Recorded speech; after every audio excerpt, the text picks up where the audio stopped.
It is my favorite thing to do. And you would think, after being a special ed teacher for 22 years and doing them, and the principal at the blind school for 12, and doing all of them, I would be tired of IEPs, but I like them, and I especially like facilitated ones. I've used them as a teacher, and I've been the facilitator, obviously. So ask questions as we go. So I will tell you all about facilitated IEPs. So we're going to learn, I'll give you a general understanding of what the IEP services we have are, how to go about accessing them. So if you're out and about and somebody has questions, you can put them in this direction. And lessons the hard way and some ways to prevent. Because obviously if you can prevent having to have a facilitator, that's great. But nothing has to happen to facilitate. You could just know that there's an issue, and so you can be proactive and ask for facilitation. It's not like you have to have a complaint or have a parent filing. You can do it proactively. So here we go. Basically what an IEP, FIEP is all about is communication, making sure that everybody knows what's going on, collaboration, because you have to remember that kids with disabilities, no parent wants to have their kid have a disability. It's hard. Some have a disability because they have one. Some issues of the blind and visually impaired, it's a hereditary condition, and a parent has passed it on. There's all sorts of reasons. And so for a parent, it's an emotional thing. So you have to keep that in mind as you're talking with parents and dealing with parents and trying to make plans that work. That for them, it's personal. It's not personal for you, but for them, it's personal. So you have to kind of keep their feelings in mind, because for some of them, it's hard. Kids with emotional disabilities, sometimes their parents didn't have a great school experience. And so they're not at home saying how great you guys are, right? They're not saying, oh yes, go to school, it's wonderful. So you have to keep those kinds of things in mind as you go through this process. It's teamwork, because if you have a team that works together, it's always better for the kid. Relationship building between the school, the parent, the teacher, the parent, the student, and the teacher. Prevention, problem solving, that's what I like the best. Problem solving, when you know that you've made an IEP that will work for the student and will give the student the best chance for success. Always student focused. You have to keep it on the student. It's not about the adults in the room, it's about the student. In Indiana, transition IEP start at age 14, where the student is a required member of the FIEP team or of the IEP team. However, parents can say no to that until the child is 18. When a student reaches 18, everything changes. That's when they get all the say. Unless a parent has gone through the process of declaring or having the student declared incapable of making decisions, it reverts to the student. So at 14 is when you should have them. I advocate and try to help teachers understand that, because often an IEP is something that we do to kids instead of with kids. And if you think back to being a middle schooler, how many of you would wanted to go into a room with a bunch of adults and try to have a conversation? It's intimidating when you think about it. So if you start having kids be involved when they're little, now I'm not saying that you say to a first grader, come on, we're going to go to this case conference and you're going to sit in this room with all these people. But every kid can tell you what they're good at. And so you could ask the student, well, tell me what your strengths are, because I'm going to go to a meeting and I'm going to talk, we're going to talk about you and tell what a good job. What do you think you're doing well? And then you can take that information. I have seen teachers that use their phones. You all probably know how to do it better than myself, but they use them for making iVideos, and they will take clips that they've had of the kid during the year and they will make a little 2-minute video. And they will show that before the conference. So there are ways to include the student before, just so that they get the idea of what's happening, because it is really hard. But I have had some students that have learned to advocate for themselves very well and can speak very well in case conferences. And I've also gone to some, as I'm standing back and observing, where they're talking all around the student, but not listening to the student. So it depends.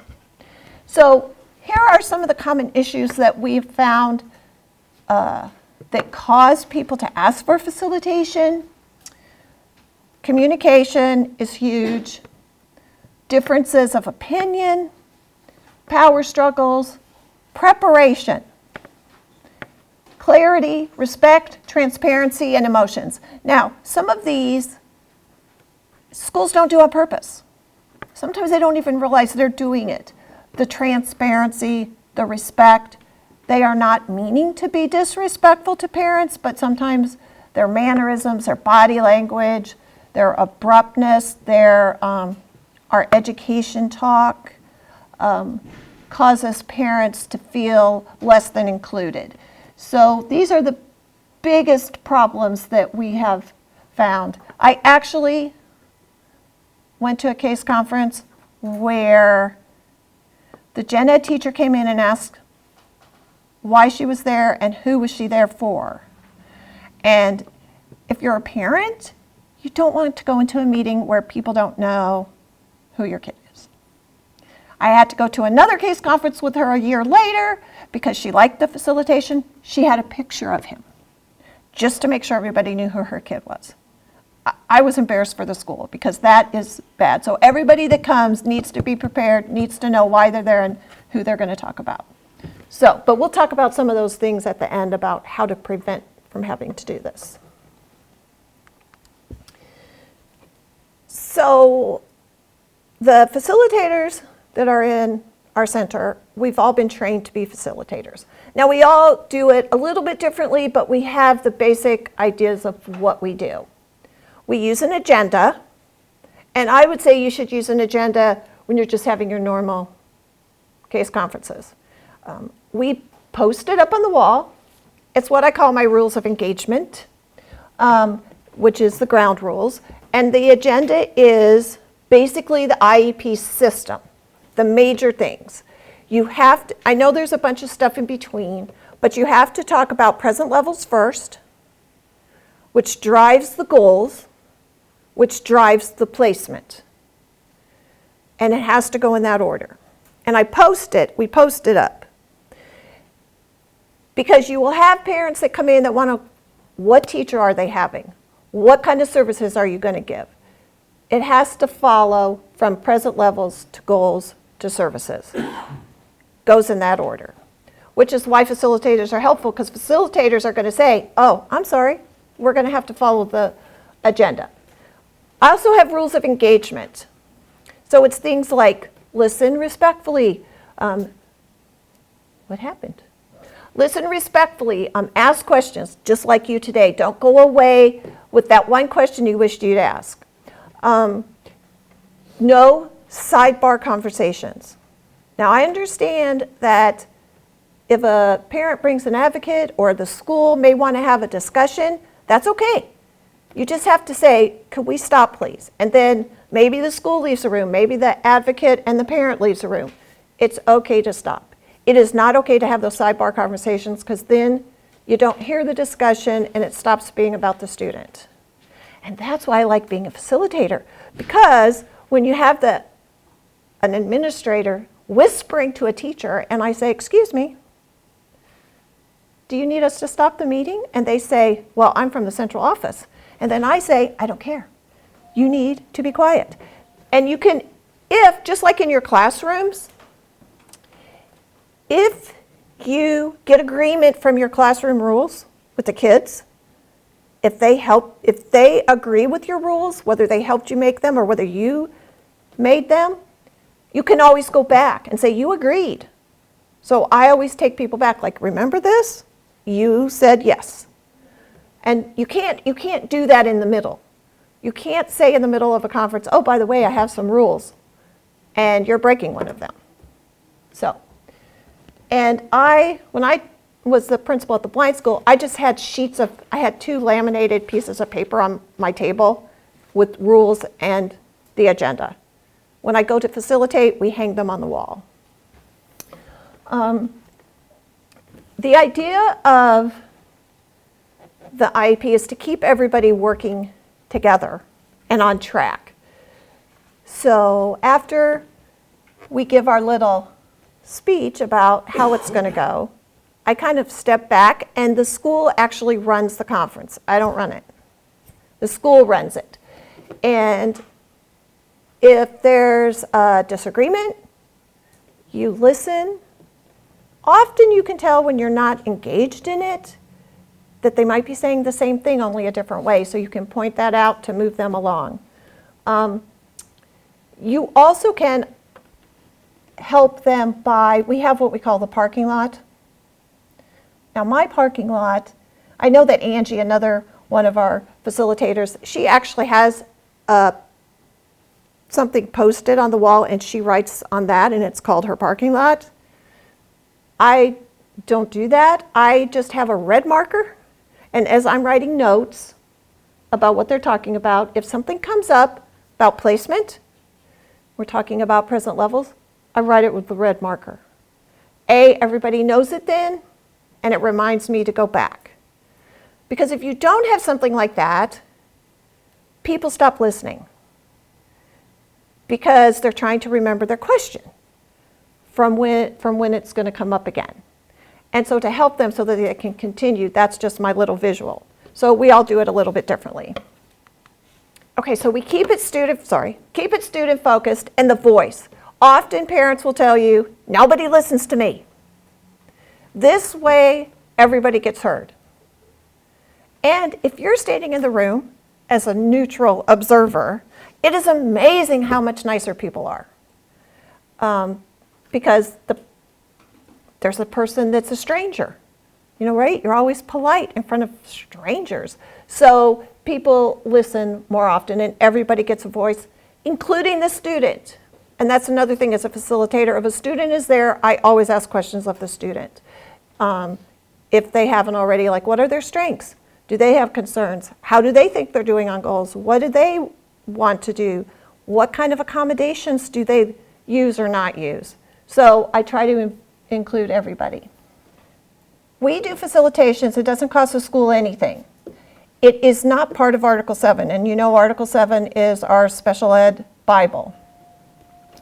But often, if you go to due process, a complaint, mediation, the DOE may say, hey, have you tried a facilitation? To try to circumvent the legal ramifications of all those other things. Now, when we do a facilitation, go ahead, flip it. We don't give legal advice. Now, if something is egregiously wrong, we will stop and say, no, you can't do that. Let's try this. But for the most part, we just keep the discussion moving. We keep the meeting focused. We point out when they're agreeing. We give them a lot of, yay, you're doing a great job. Let's keep going. But we are impartial. Like, we don't look at IEPs beforehand. And in fact, we try to tell people when we call, don't tell me anything. I don't want to know. So we don't give legal advice. We can't make decisions, which is sometimes a hard one, especially for parents when they call and ask. I can't tell the school what to do. I can't tell a parent what to do.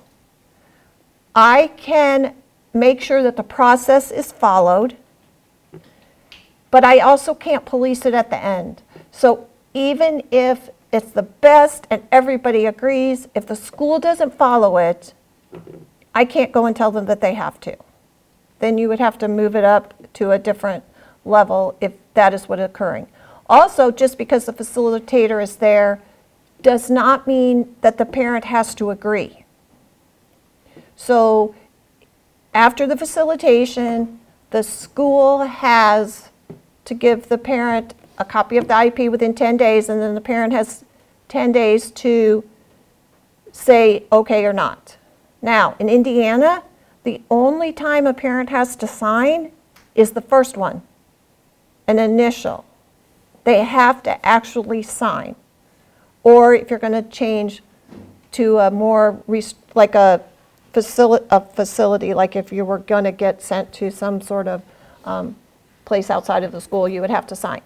Other than that, on day 11, it goes into effect. Parents have to tell the school, I tell them to do it in writing, that they do not agree. And then it reverts back to the one that was worked on. And I would say to all of you, be sure you tell parents that. Because parents often think by not signing, it's just automatic that you aren't going to do it. And that's not true. Only the first one do they actually have to have a signature. Sometimes parents or schools will start to tell you it's harder to stop parents than it is to stop schools. Because you can say to a school, just stop, nope, I don't want to know, please don't talk, don't tell me the problem.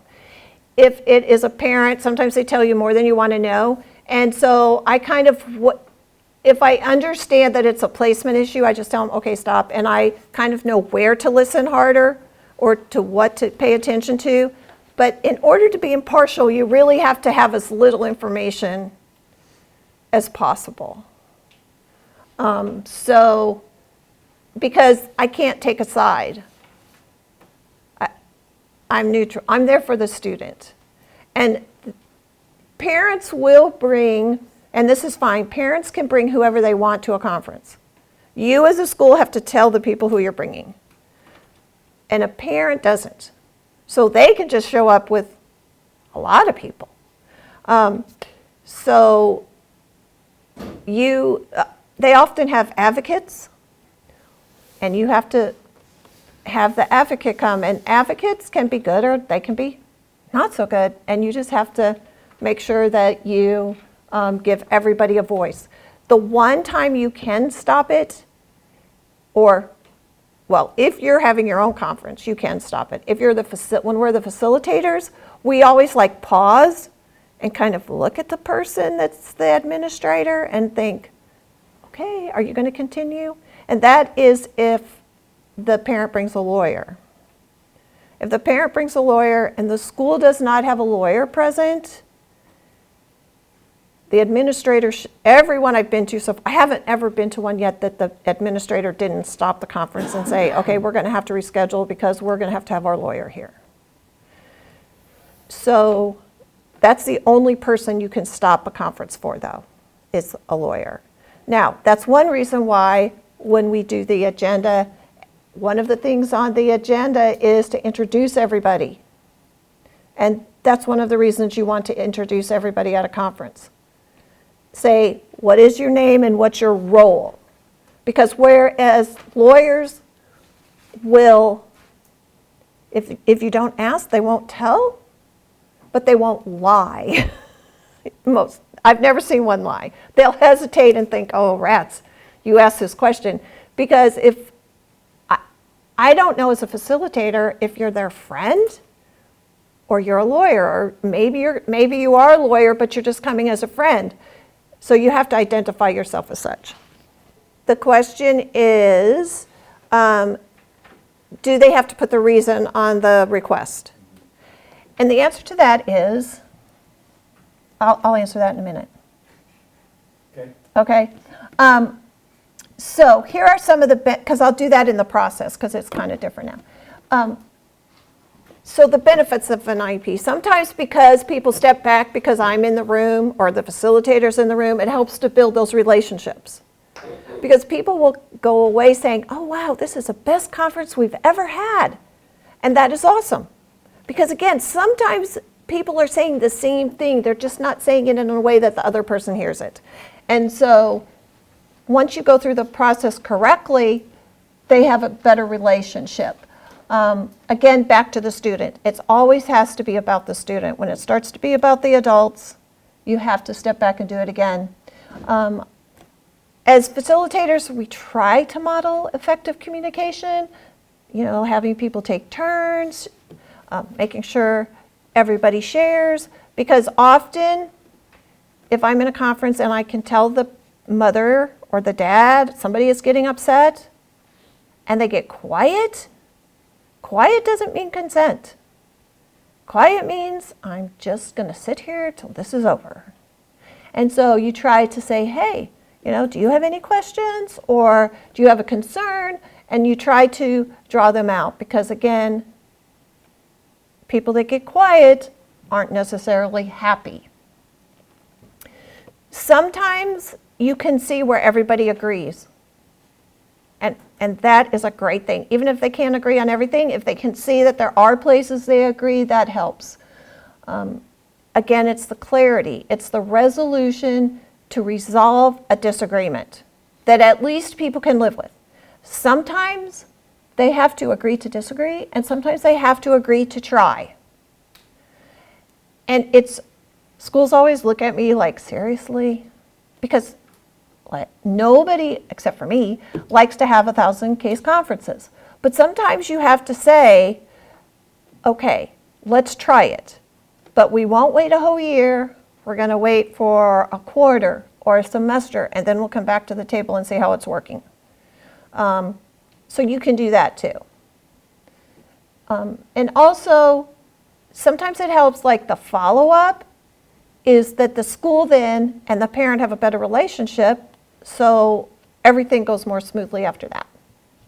Okay, go, Mark. Okay. When do you ask for an FIEP? Sometimes you have had so many case conferences for the same student, and you can never come to a resolution. Then you might say, maybe we need help in resolving this. Sometimes, usually it's the parent doesn't think the school listens. The school doesn't listen. Nobody listens to me. They never do what I ask. They always say they can't, but you really can't do. So usually it's the parent that doesn't feel they're being heard, but the school feels like they aren't listening. So there's that clash. Sometimes it's the student, and there's so many conflicts that you need somebody there to stop it. I also have I've used a facilitator because I had a parent that he would just show up in my teachers' classrooms. He was a big guy and he's kind of intimidating. And this was long before we had all the shutdowns and lockdowns and everything. You could just walk around in schools. And my teachers were like, he's intimidating.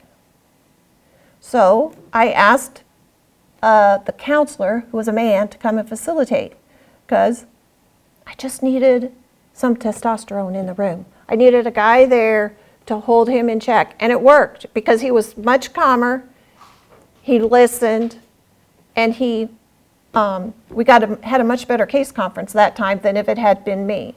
And that's the other reason why you would have okay, I think you can flip it. Yeah, if you have a facilitator, because if you have to facilitate something, it's going to be difficult. So you have to be cognizant of the conversation, and you're the one that has to put stuff into the IEP system. You can't do that. That is really hard to do, to be the one controlling the conversation and trying to write what's happening in the conversation. So having a facilitator we take notes. They aren't official, but we take notes, and you can take pictures of the notes when you're done. But you can't do that and keep the conversation going, especially if you have a lot of service providers, or the student is really involved, or there's a lot of issues to hammer out. So that's another reason why you might want to request a facilitator. If you have somebody, I used to sometimes use my social worker if she wasn't busy to come take notes. But again, sometimes it helps. You can't do all of it by yourself. Sometimes people, parents, staff, they just want to get to the part they want to get to. Schools just want to get to where we're going to put this kid. Parents just want to get to, why do you not have a goal for every single thing I want a goal for? Right? So sometimes it's just helpful to have somebody that's going to say, we're just going to go through it one thing at a time, and I'm going to keep it moving. If you know where there's a specific thing, you still have to go through the whole thing. FIEPs cannot be what I would call line items. I've had them call and say, okay, but we only want to talk about placement. And that's okay, but I'm not coming. In order to do an FIEP, you have to go through the whole process from beginning to end, because I'm not a mediator. So I can't go, a mediator could go in and say, okay, you're having trouble with goals, we'll talk about goals. I can't do that. Now, that's not to say I can't help you get to the end faster with your help. If you have everybody come, everybody prepared, you can get through the whole thing faster and get to the parts you want to talk about. But I can't just come in straight up and talk about only one part of the IEP. And I have had a parent that, when I always ask, does anybody have a time limit? And a parent that requested the IEP said, sure, an hour. Now, have you guys been in IEPs? Did it last an hour? No. No. How long did it last? Probably an hour and a half. Okay, yeah. Hour and a half, 2 hours is about, for just a regular one that moves pretty quickly, is about average. But an hour, and you requested this? So the school looked mortified, like, what do we do? I go, okay, we're going to talk fast. So I said, okay, everybody, you know your parts. Don't anybody, it drives me nuts when people start reading what they wrote. You should know it. And we got through it, but that's how, you have to do the whole process. Okay, other places, in case you ever don't teach in Indiana, other places do FIEPs. I don't know, they all have different processes, but I don't know what those are. But I do know that there are 15 states that have been doing FIEPs. We've been doing them about, I don't know, 8 years maybe? I think we were trained about 8 years ago, so we've been doing them about 8 years. But there are other places that do it. Everybody has their own. Some places have it actually in their, like, Article 7 rules that you have to do a facilitation before you go to the due process. Indiana has talked about that, but we haven't done it yet. Okay. Okay, now to Bruce's question too, and how do you, and what is involved in requesting? A request can come from a parent or a school. The first thing they do is they go, well, they have to do two things. They have to fill out a job form, and on that job form it does ask what the issue is and what have you done previous. All right, now I usually, when I print them off, because I'm the person that assigns the facilitators, I cover it up with little Post-it notes. Sometimes, oh my gosh, they write like a whole book. You know everything they've tried since the kid was in kindergarten.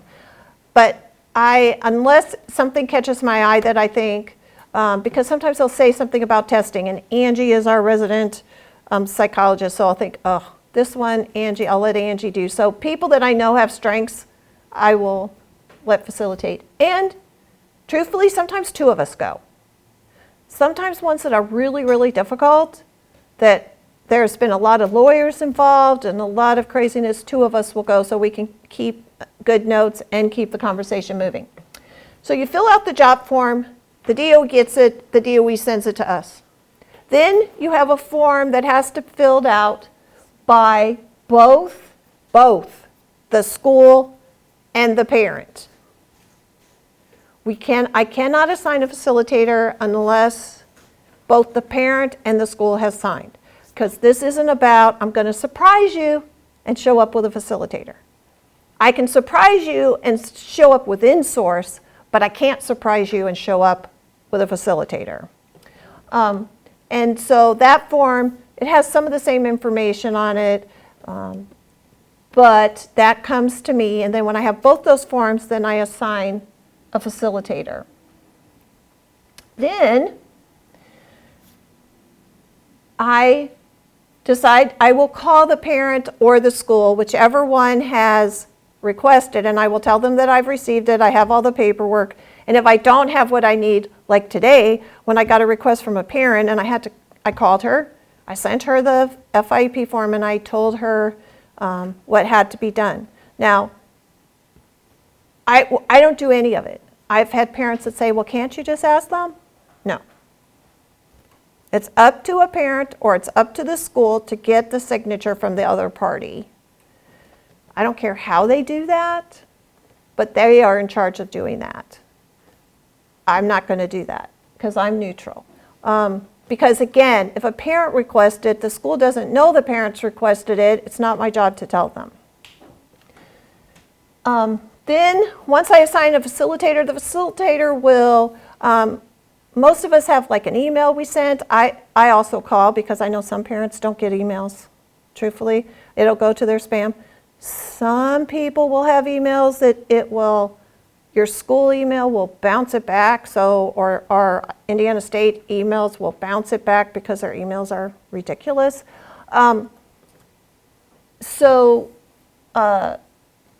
I let them know if I have everything that I've received it. If they haven't sent both things, I tell them what they need, and I give them, if they've sent the signed in sheet, because we've had the signed sheet with 2 signatures since the beginning. The job form is new, but I need both. So I call whichever party. Then the facilitator also will introduce themselves so that the school and the parent knows who's going to show up. Now, as far as when they show up, we try to, I think I've only, in the 8 years, I've only had to tell one requested FIEP we couldn't do it, because literally they asked the day before. There was nobody. I couldn't get anybody to go the next day. We tried it. 2 weeks is the best, but we will try to accommodate any time if we can. And there's enough of us that are in different parts of the state that we usually can accommodate people. But it's up to the school. The school has to send all the notices, right? I'm not in charge of any of that. The facilitator, the school, and the parent can work on when. Like usually, I will say, okay, if I'm the facilitator and once the parent and the school have agreed, then I will call the school and say, okay, do you have some dates? Or can you ask the parent and you guys can send me a couple of dates and go from there. Because that's really on the school to help facilitate the time and place of where the conference is going to take place. And then they work that out with the facilitator. And then the facilitator goes and attends.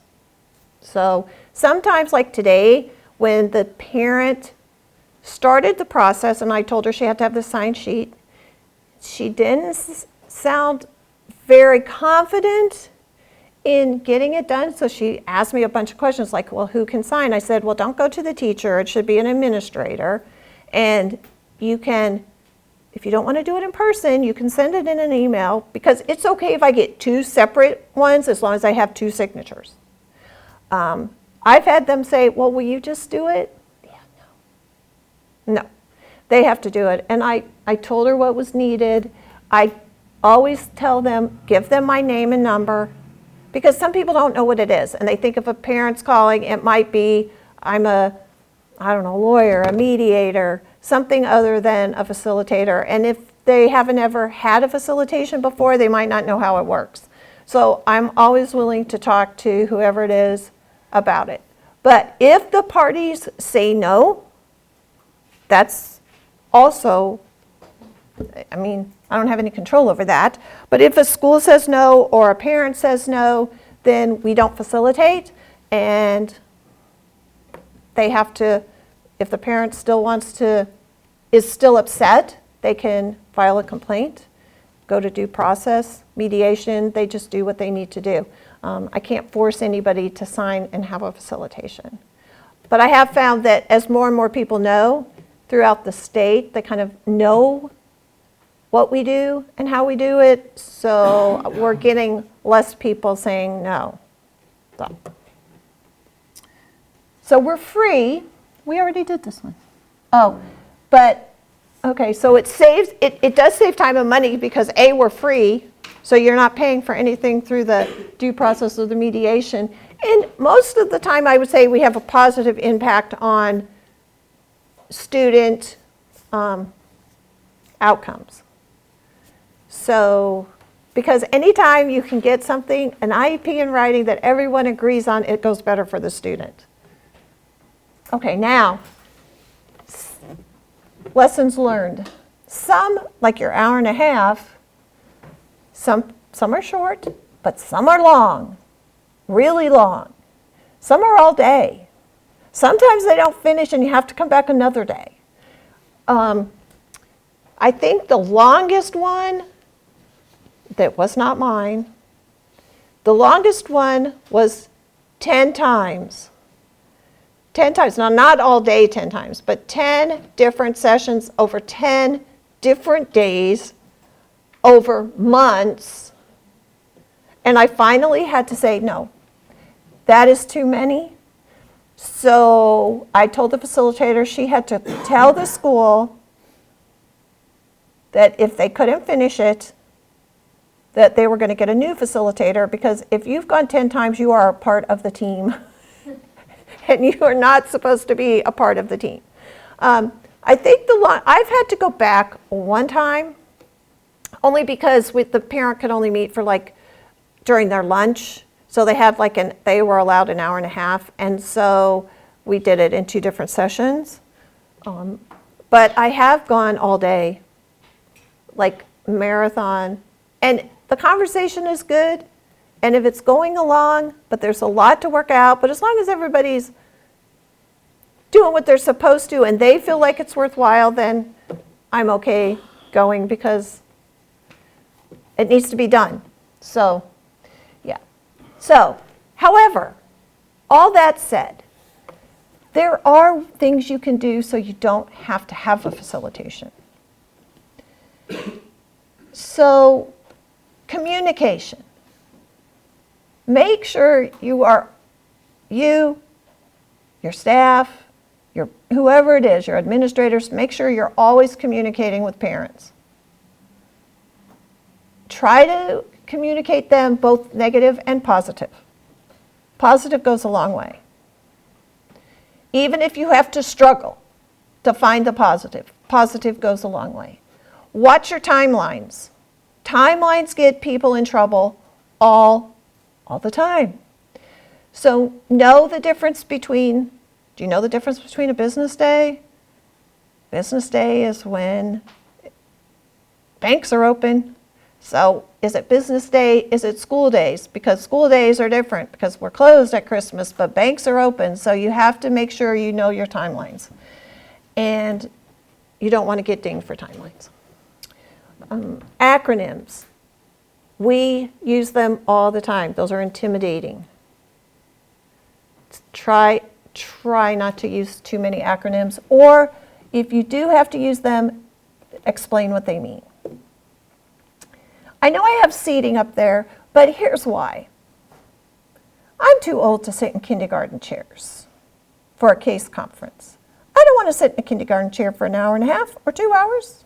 I don't want to sit in a kindergarten chair for an hour or half hour. So be sure that when you have your conference, it's someplace, because if I'm facilitating, you're going to have to put me in someplace that's like in a room that has like a conference table, right? So try to have your conferences not in your room with kindergarten chairs. Have a place where everybody can be at the table.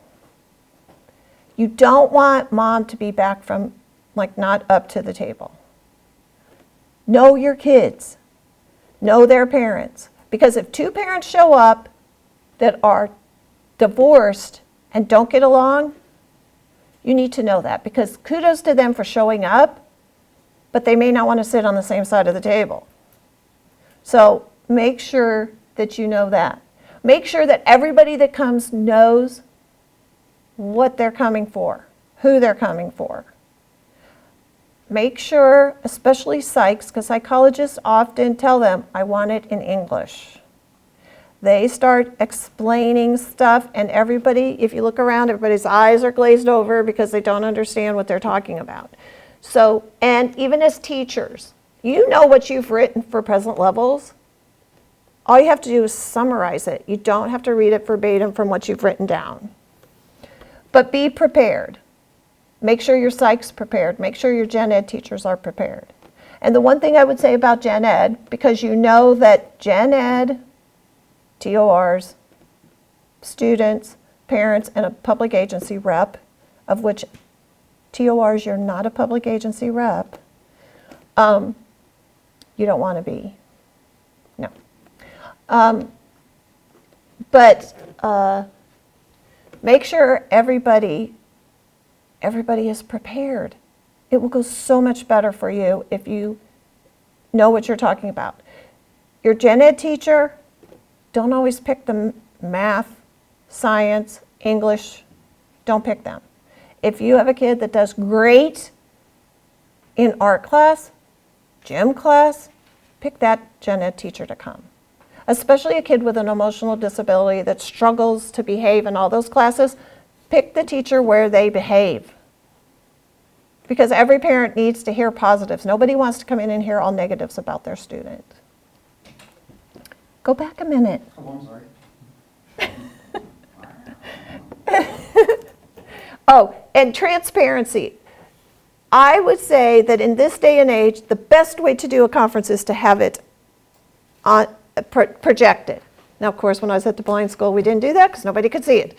But if you project it, because I can't tell you how many FIEPs I have to do, because the parents' comment is, I thought we had a good IEP, and when I got it, it's not what we talked about is not what it said. Because sometimes maybe the school thought that's what was decided on, or sometimes they're not doing it in the moment. I always try to stress when I facilitate, somebody's got to be doing it on the system. Somebody's got to be putting this information in as we talk. But sometimes they do it after the fact and they just take notes. And sometimes it's just one sentence, a little thing that the parent picks up. And if they only find one thing, they assume everything is wrong. And not that you're not trying to be, but then they feel like you're not trying to be transparent and you're trying to trick them and you're trying to not do what they want to have happen. Not that you could do everything they want, but transparency is huge. That's probably the number one problem after an IEP is that transparency. They didn't do it. They didn't write down what we talked about. And sometimes it actually is what they talked about, but they're just not reading it that way. Now, parents will also ask for the moon. And so you have to be prepared.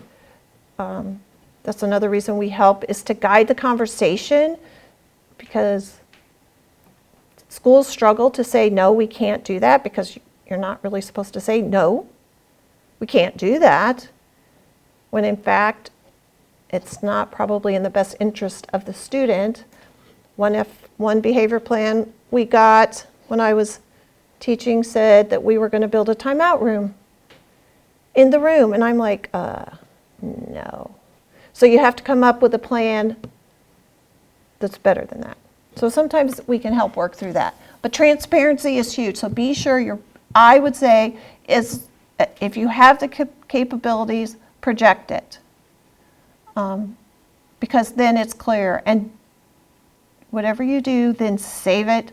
Don't go change it after they leave, because they will remember. And know the law and your timelines. If you get dinged once, you'll remember and you won't ever do it again. But yeah, you will get dinged. So, okay, I think that's it. All right. So, what questions do you have? So, the question is, how do we prep the people? Do they know what we're doing there and how we do it? Yeah, well, so most of us try to touch base with the school. Most of the time we have talked to the school because they have to set it up.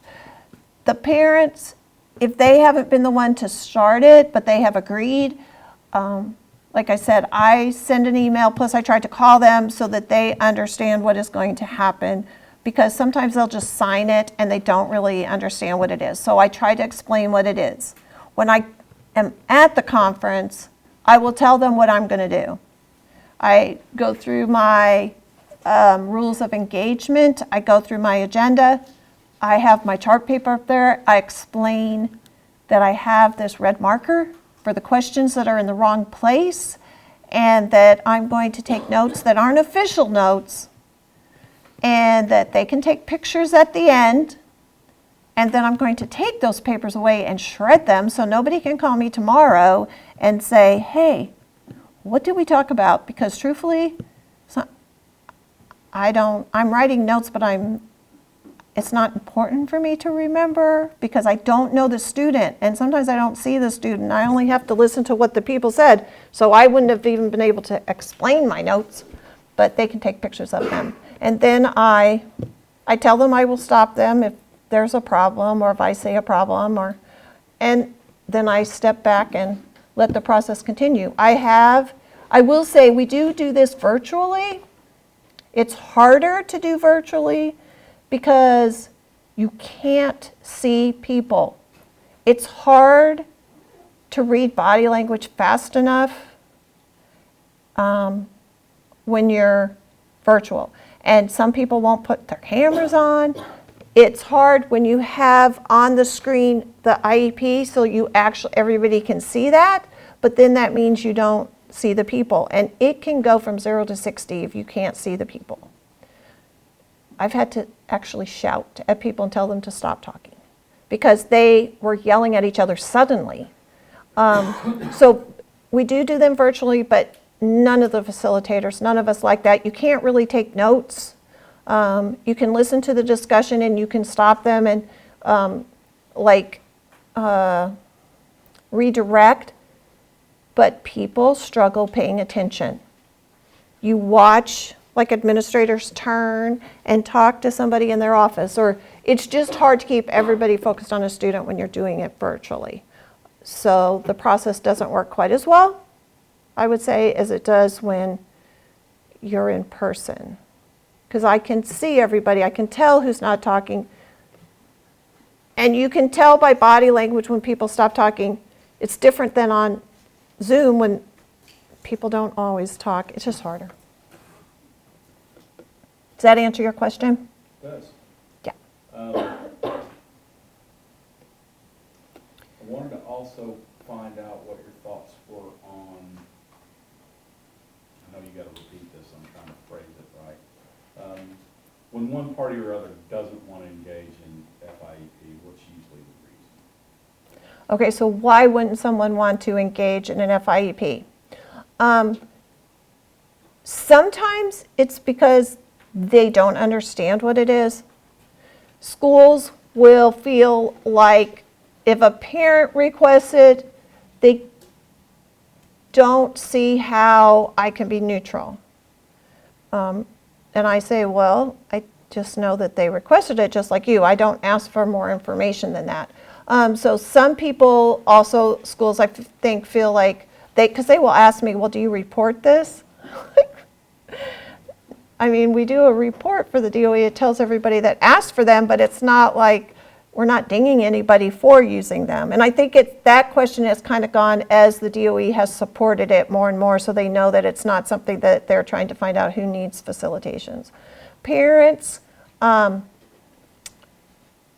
parents, I have to explain that we aren't on the school side. That's mostly the reason. They think you're on the other side if the other person suggested it. But again, as we've done more and more, and the word's gotten out that we are neutral and it does work, those kinds of questions have gone down. Sometimes schools resolve it before it can happen. Like, I have had a lot that were requested and never happen. And they don't have to tell me why, but sometimes I think it's because the school has decided that they just will take care of it themselves. Because if there is something that is blatantly illegal, now you can have terrible goals and I'm just going to grit my teeth and move on. So, because I can't say that is a terrible goal. Doing homework is not a skill, right? No, and I want to have a whole bunch of questions. So if the goals are terrible, or if you, in your present levels, all they do is list test scores, that isn't a present level, I just grit my teeth and smile and write. But if you blatantly, if something was illegal, then I would stop and say, hey, no, you can't do that. How about this? I would be trying to think in my head, what could an alternative be? But usually that doesn't happen. Usually I'm just gritting my teeth. But, so for the most part, I think they just take care of it themselves. But I don't know, that's a good question too, because I know how many people have requested them and we haven't gone, but they always aren't that forthcoming about why. They usually just say, well, we don't need you now. But you don't really get to find out the real outcome, do you? Or If they don't, do we get to find out the No, outcome? I mean, once you go through a process, you don't necessarily get to find out if it's a happy ending or a miserable ending. Well, how do we get to find out about the ending? We actually are now, I would say, because sometimes when you are leaving, they will say, oh my gosh, this is the best conference we've ever had. And so you know that it was good. We do have evaluations, but not very many people fill those out. But we have gotten feedback from each other where we have repeat customers, so to speak, where once it works, people are like, this really works. So even if there's not a problem, they like that it only took 2 hours instead of 4, or instead of, 2 hours and then I don't like it and then I have to go back, but 2 hours and it's done, and I agree. So, but that said, those repeat customers, sometimes we're not the same facilitator. So if I go and it was Angie before, they'll say, oh my gosh, we're so glad somebody came because it worked so well the last time. So we are getting that kind of feedback so we know that it works.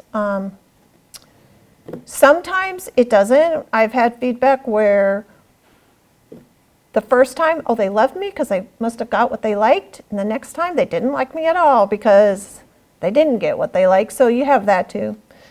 Yeah. Do you ever do them also for manifestation determinations? Do we do them for manifestations? Yeah, any kind of case conference, we can do a facilitation. But again, we just have to go through you have to go through the whole process the way it would normally be. We can't just pick and choose. But yeah, any kind of initials, yeah, we can do them. But it doesn't necessarily guarantee when they go through the process that the IEP is any better than a normal IEP that would come out of the case conference, right? You just help them get through it, because you mentioned goals aren't so great. And yes. So you can't really control what goes into the IEP. You can only make some suggestions that might clarify things. We can't control what goes into the IEP. That is absolutely right. Like if they ask questions, we can, but we can't, we're not there for the quality. We're there for the process. Have I been in with advocates? Oh, a lot. And you get to know the ones that you walk in and say, oh, I'm so glad you're here, and ones that you think, oh, this is going to be terrible. Advocates are supposed to be there for the parent. They should also know the process. And the ones that do that and help the parent understand the process, so help back me up as we are talking and or help back the school up. But truthfully, advocates are easier to sometimes work with than the lawyers are, because lawyers don't want you to tell them that you're going to follow a process and they don't want to do that. They get all lawyery on you. That's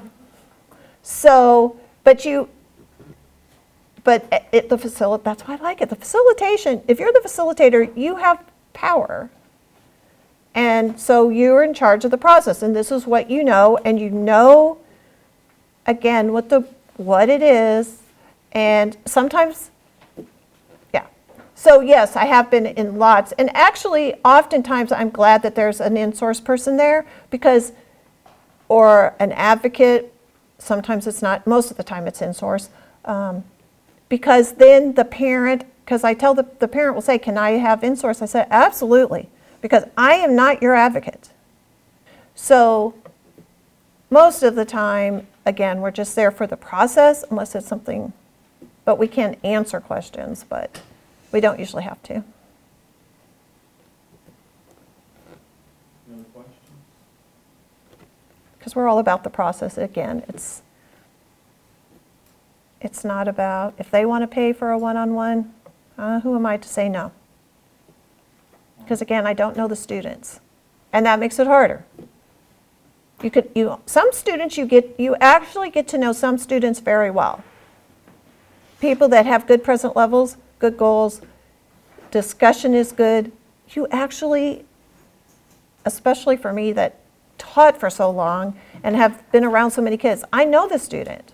But if they don't have good information, then I don't really have an idea. What else you got? Oh, okay, so wait, there's one more slide, or your last slide on there is me. So if you think of a question, or you're not sure, or where, like Article 7 is on the DOE website, and has anybody looked at it? We had to look at it for one of our classes. Okay. We decided over it. Yeah, it has lots of information. I do remind people at conferences sometimes to be sure to give those safeguards to parents, or at least offer them. So, yeah. I also have, just FYI, I've been in facilitations where there's an English language issue. And each school, you just have to find out whatever your school does. So I've been in with live interpreters, and I also have been in where they have one of those systems like you have at the doctor, where you point to which language you want. And I have found that those work better than a live person. Usually the live person is somebody that the parents know, and you get better discussion if it's a neutral person, just like the facilitator, because it's just, you punch in a number, they ask you what language, and they connect you with a person that speaks that language. And if it gets disconnected for whatever reason, you punch in the number, you might get a different person, but you get the same language. And that's a neutral person, so the parents often talk more freely when it's not somebody that they know. So, you have any other questions? Well, thank you. Yeah. We appreciate you. Again, if you want, call me, email me. That's my cell phone. Don't worry about calling that, because that's my work cell phone. So if I'm really busy, I'll call you back later. But call me if you have a question, if you go into one, or if you're at Bosman and you need help, just let me know.